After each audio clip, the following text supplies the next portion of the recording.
Doctor Bhimrao Ambedkar और प्राचीन भारतीय इतिहास। डॉक्टर भीमराव अंबेडकर केवल भारत के संविधान निर्माता ही नहीं, बल्कि एक गहरे विचारक, समाजशास्त्री और इतिहासकार भी थे। उन्होंने भारतीय समाज और इतिहास को पारंपरिक नजरिए से अलग, तर्कसंगत और वैज्ञानिक दृष्टि से देखा। उनके विचारों का मुख्य केंद्र जाति व्यवस्था, आर्य द्रविड़ विवाद और बौद्ध धर्म के उत्थान और पतन पर था। अंबेडकर का इतिहास को देखने का नजरिया। अधिकांश भारतीय इतिहासकारों ने इतिहास को राजाओं, युद्धों और विजय-पराजय के संदर्भ में लिखा, लेकिन अंबेडकर ने इसे एक सामाजिक संघर्ष की दृष्टि से देखा। वे मानते थे कि भारतीय समाज में दो वर्ग हमेशा से मौजूद थे, शोषक और शोषित। उन्होंने जाति व्यवस्था को भारतीय समाज का सबसे बड़ा शोषणकारी तंत्र बताया, जो हजारों सालों से चला आ रहा है।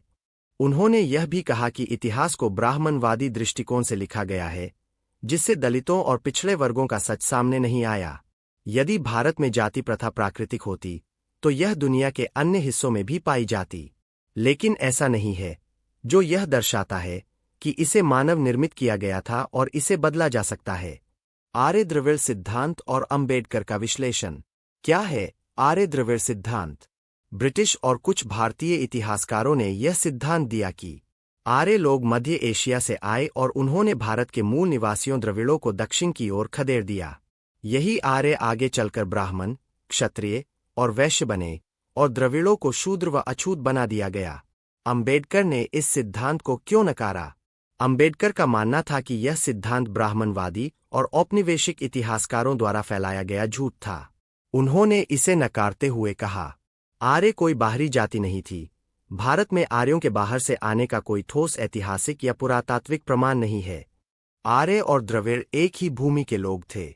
यदि आर्य बाहरी थे, तो उन्हें भारत में किसी भाषा या संस्कृति को अपनाने में समय लगना चाहिए था, लेकिन ऐसा नहीं हुआ। जाति व्यवस्था बाद में बनी।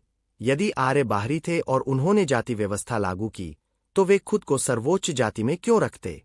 अंबेडकर ने यह सिद्ध किया कि भारत में जाति प्रथा किसी बाहरी हमले या संस्कृति के कारण नहीं आई, बल्कि यह भारतीय समाज के भीतर ही पनपी एक सामाजिक बुराई थी।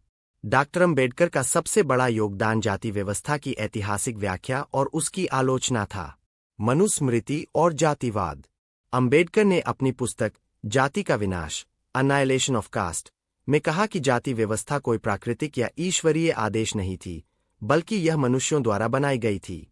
उन्होंने मनुस्मृति को भारत में जातिगत भेदभाव और छुआछूत का मुख्य स्रोत बताया। उनका कहना था कि ब्राह्मणों ने मनुस्मृति के माध्यम से अपने विशेषाधिकारों को स्थापित किया और अन्य जातियों को हमेशा दबाकर रखा।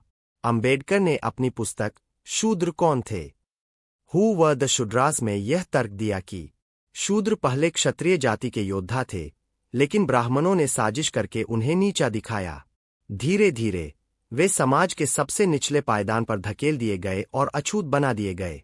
इसका मुख्य कारण ब्राह्मणों का सत्ता पर एकाधिकार था, जिससे वे अन्य जातियों को शिक्षा और शक्ति से दूर रखना चाहते थे।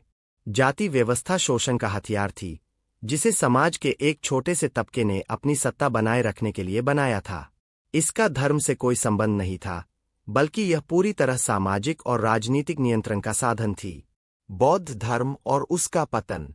डॉक्टर अंबेडकर के अनुसार प्राचीन भारत में एक समय ऐसा था जब जातिवाद बहुत मजबूत नहीं था। जब बुद्ध धर्म फैला, तब उसने समाज में समानता और न्याय की भावना को जन्म दिया।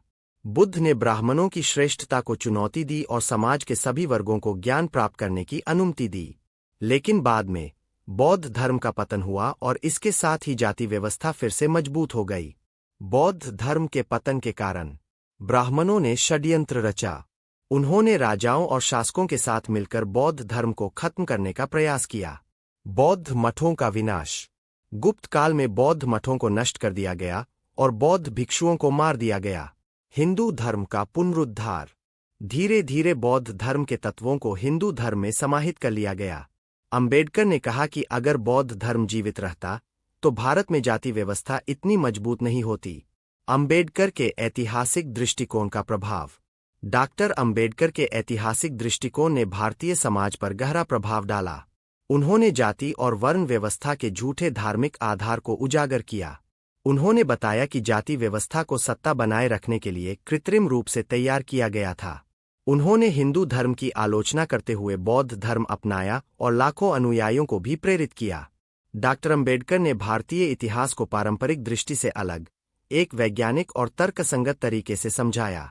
उन्होंने आर्य द्रविड़ सिद्धांत को नकारते हुए यह साबित किया कि जाति व्यवस्था भारत की अपनी समस्या थी। उन्होंने यह भी बताया कि जाति व्यवस्था केवल धर्म के नाम पर थोपी गई थी ताकि समाज के एक विशेष वर्ग को सत्ता मिल सके। बौद्ध धर्म का पतन और मनुस्मृति का प्रभाव भारतीय समाज में असमानता को बढ़ाने के मुख्य कारण थे। अंबेडकर के विचार आज भी दलित आंदोलनों, सामाजिक न्याय और समानता की लड़ाई में एक मजबूत प्रेरणा बने हुए हैं। अगर आपको हमारी यह जानकारी अच्छी लगी तो हमारे चैनल को सब्सक्राइब करें ताकि आपको ऐसी ही जानकारी समय पर मिलती रहे।